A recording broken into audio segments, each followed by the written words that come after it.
Welcome to the True Elegance Podcast. I'm your host, Dr. Bunmi Akinkugbe, also known as Dr. B. Through solo episodes and guest sessions, we delve into the timeless qualities of style, grace, and sophistication and uncover what makes you truly elegant. So, sit back, relax, and let's get started on this empowering journey of becoming truly elegant.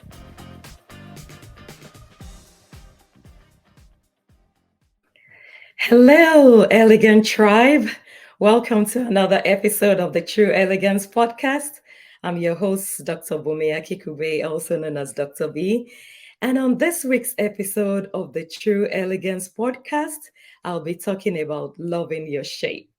For those of you that are new on here, you're very, very welcome. And if you haven't subscribed, make sure you subscribe so you can stay up to date on all the goodies that are coming through from this podcast, not only from me, but from my amazing guests. And I want to use this opportunity to say thank you to everyone that has been on so far and everyone that has left a comment, sent a message. I see them all and I truly, truly appreciate them. What is the True Elegance Podcast? In case you're new here, the True Elegance Podcast is the podcast where we talk about how your inner beauty radiates on the outside to breathe elegance, confidence. So it's not just about the outward appearance. Yes, we want you to be elegant. We want you to be beautiful. We want you to show your beautiful self wherever you are. But it all starts from the inside. If you don't have much value on the inside, there's really nothing much you're showing on the outside. Or even if you fake it for a while, at some point, it's all going to show up. So welcome to this week's episode. And this week, I'll be talking about loving your shape. Shape. So the society has paid so much attention to our shape, our figure. As women, many of us judge ourselves based on what we see on TV, what we see portrayed as the ideal. There's so many descriptions of what our shape could be. So you could be pear-shaped, you could be triangular shaped, you could be apple-shaped, you could be an hourglass shape, which I think some people call figure eight. You want to have those curves at the right places and be slim in those places and all that. But today, I'm really not talking about your body figure or your shape, but I'm using shape as an acrostic to define how you can continue to radiate true elegance every day. So this, just a disclaimer, is adopted from the famous book by Rick Warren, The Purpose-Driven-Life. If you haven't read that book, go get it. It will help you to walk in purpose in life. So Rick came up with this acrostic shape, S-H-A-P-E, which basically stands for S, your spiritual gift. H is your heart. A, abilities. P, personality. And E, experiences. So most of what I'll be saying today is adapted from that book, but I'll just add a few things here and there. So your shape basically is what makes you unique. It's the special ingredients that God put on the inside of you when He thought about creating you. It's what makes you special. It's what provides your unique expressions in life. It's what radiates your area of expertise. And you're the way you are because you were made for a specific purpose. So many times, we compare ourselves with each other. We want to be like that person or the other person. But you'll find out that no matter how similar folks can be, there's still always something extra that differentiates one person from the other. So I hope at the end of our session today, you'll learn to appreciate yourself so much more. You learn to appreciate the gifts God has put on the inside of you, and you own yourself. You'll be your unique self so that you can radiate your true elegance to the world around you. So I'm going to start with the first letter of the acrostic, which is the S. And the S stands for spiritual gifts. Many of us have gifts and talents and everything. Whatever gift or talent you have, it's all from above. It's from God.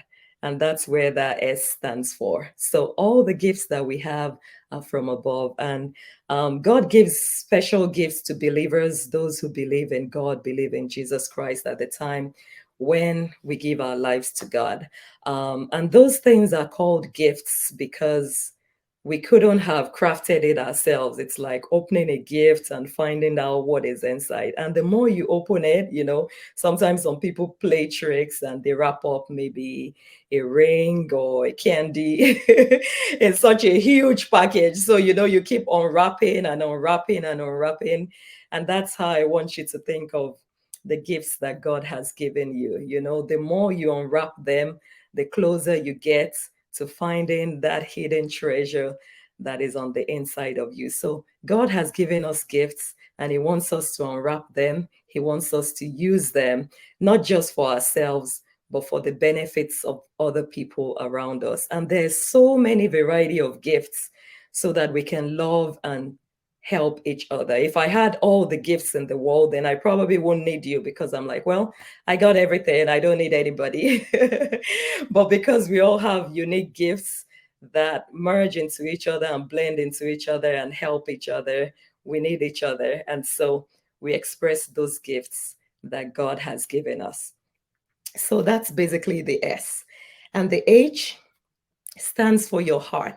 Your heart is basically, your heart beats. What beats in your heart? What are your passions? What are the things that excite you?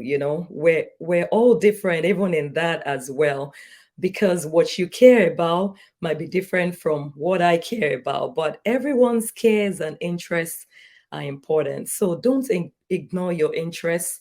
Don't ignore your heart's passions.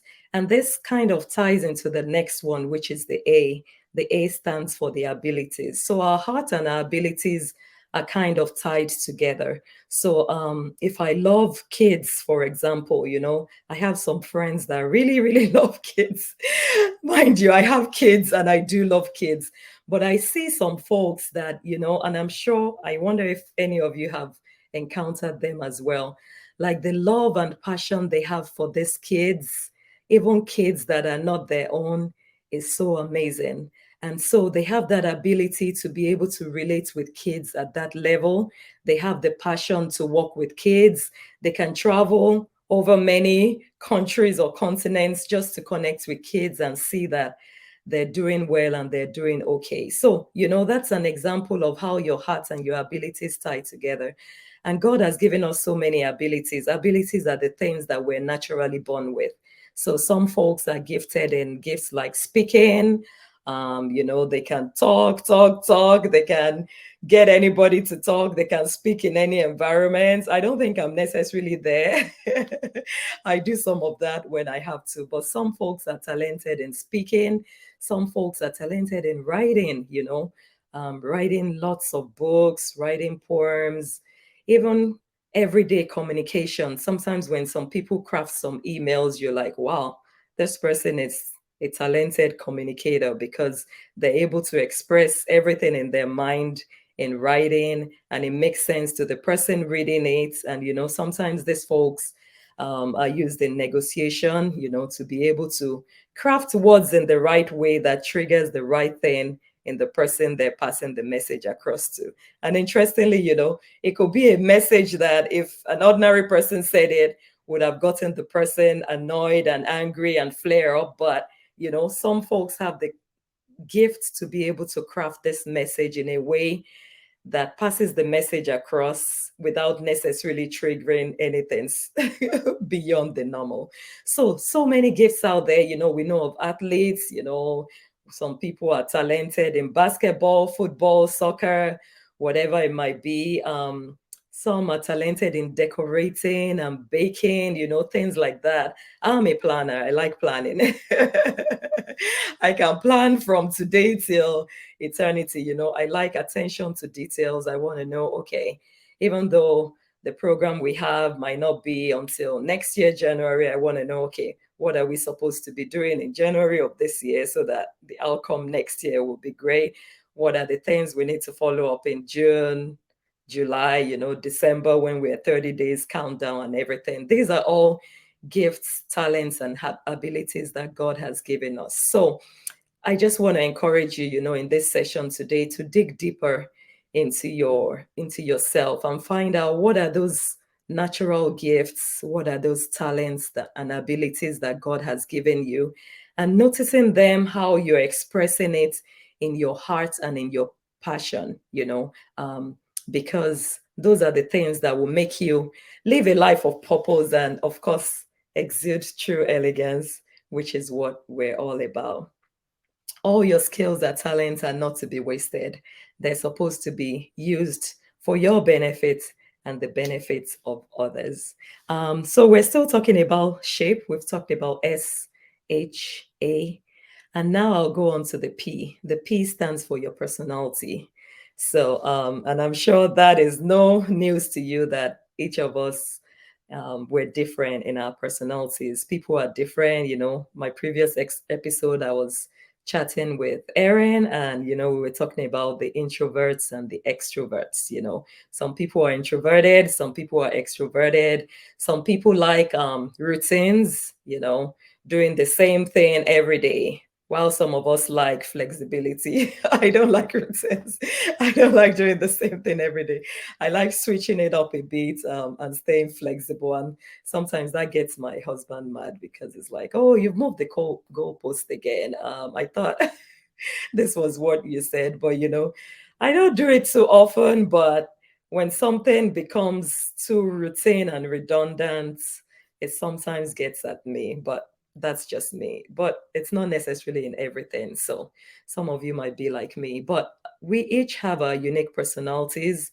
Some, the various personality assessments that are out there. Some are considered sanguine, choleric.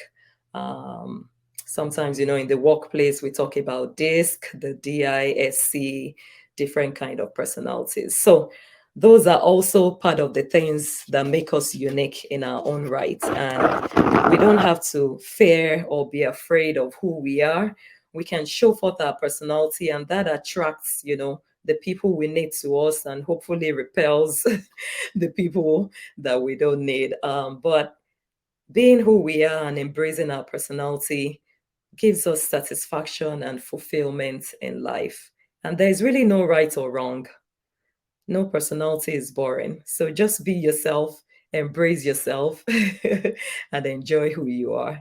And the last of the acrostic, E refers to experiences. So we go through various experiences in life as individuals that sometimes shape us into who we are. It defines our true elegance. Some of those experiences can be positive, some of them are sometimes negative, which we wonder, like, why did this happen? How did this happen? But there's sometimes some circumstances that are beyond our control, and we shouldn't necessarily always beat ourselves up if things don't go the way we planned. But can we step back and think and look and just kind of think through, like, okay, why did this happen? Did I have any part to play in it? If I did, then how can I avoid, the bad experience from happening again? And if I didn't, well, what lesson can I learn from it that I can adapt to my life or help someone else not to fall into the same mistakes? So experiences in life teach us and shape who we are. And, some of them are good, like I said, some are bad. And we get these experiences from so many avenues. Sometimes it could be from our careers, so vocational experiences in which, we're learning on the go, we're developing skills, we're building up, and we're teaching others. Some of these experiences could come through our families, the families we grew up in. Many of us, not all of us, grew up in a nuclear family where the mother, dad were always present. Some of us come from single family homes. Some of us come from super extended family where there were so many kids in the house, and aunts and uncles, and some were maybe like the only child. So, for example, growing up as an only child might determine how your outlook on life compared to someone who grew up around lots of nephews, nieces, aunties, uncles living in their household. But the beautiful thing is God has a purpose for that. And the more you embrace it, the more you can discover why you grew up that way. So those experiences are there. Sometimes we have spiritual experiences, maybe in our service or in our volunteering or ministries in life. So growing up, my experiences vary in so many ways, but just to mention a few, for example, I grew up in a family of four girls. We were four girls in our family. From there, elementary school, I went to a mixed school, but let's see, middle school, high school, which is um, secondary school in parts of Africa, I went to an only girls school, girls only school. So it was all females in that school for my 6 years there. So you can imagine, that kind of shaped me in a different way from someone that went to a school where there were both males and females. And then moving on in life, in college, I was in a mixed college where there were guys and ladies again. And, the experience just continues to shape like that. But, in many ways, I find myself drawn to female oriented things. I remember back in college, I served as the female affairs minister. Oh, I almost forgot that for a second. Yes, thanks to some of my friends, they were like, Bunmi, you can do it, we'll support you. Because then I couldn't even think of doing anything in politics. I was kind of coming out of my shyness and everything, but they were like, Bunmi, you can do it, we'll support you. And they did support me. And interestingly, I won and I served as the female affairs minister for a year or a little over a year. And that was, another interesting experience that shaped my life. I could keep on talking about so many experiences, but I want you to also take a moment after this podcast to write down some of those experiences that you've gone through and kind of look at them and reflect on them, how they provide value to who you are now and where you find yourself. And, as we're living, even in this present moment, in the future, in 5-10 years' time, we'll be looking back at this time and saying what lessons we've learned from this experience. So our experiences in life do shape us. I've talked about the good parts. I've also had bad experiences. I've had situations where I've seen someone pass away, someone very close and dear to me, even a young one for that matter. And, those things kind of strike a chord in your heart. I've failed exams before where I thought, oh, I was a genius and forget about it, I can do this. But I've had to resit exams because life just happened. And, it wasn't any reason to give up, but it was the encouragement to keep going. Tapping into all the tools and resources I had that supported me to go through that stage. So, my question for you today is, what will you do with the experiences you've gone through? And, there'll be low seasons in our lives, there'll be high seasons in our lives, but each of these experiences are important and they shape us into who we are. And the beautiful thing that comes out of the experiences is when you're, sometimes vulnerable enough to share it with other people, or you step into a place of service or volunteering where you're able to help other people that are going through those experiences. So I hope this has been helpful today. You can discover your shape, you can love your shape, you can improve on your shape, you can improve on yourself. And those are actually the measures that make you truly elegant beyond the glam and the glitz that we see on the outside. There's so much more that God has deposited on the inside of you that He wants you to use as a blessing to the whole world. So love yourself, love your shape, discover it so much more in many ways. If you need help in discovering your shape, building up your image, revamping your image, I'm here to help you. I'm a certified coach, a lifestyle and executive coach for professional women. I can help you through that because trust me, you're unique and no one is the same as you. Like you can have the same gifts, you can have the same talents, but your experiences and the way everything blends together into a beautiful presentation is different for each person. And so I celebrate you today. I know you're unique and you're special. And thank you for being on this podcast. Again, if you haven't subscribed, please subscribe on YouTube. Follow on all podcasts. You can listen on all podcast platforms. We're on Apple, Spotify, Google, and all of them. And I actually want you to leave a comment wherever you're listening or watching today. What resonates with you the most in today's session? And until next time, see you and stay truly elegant. Be sure to subscribe so you'll be the first to be notified of every new episode. Leave a review and share this podcast with that elegant lady in your life. This is a space where we can come together to empower and inspire each other and live feeling elevated and enlightened. See you in the next episode.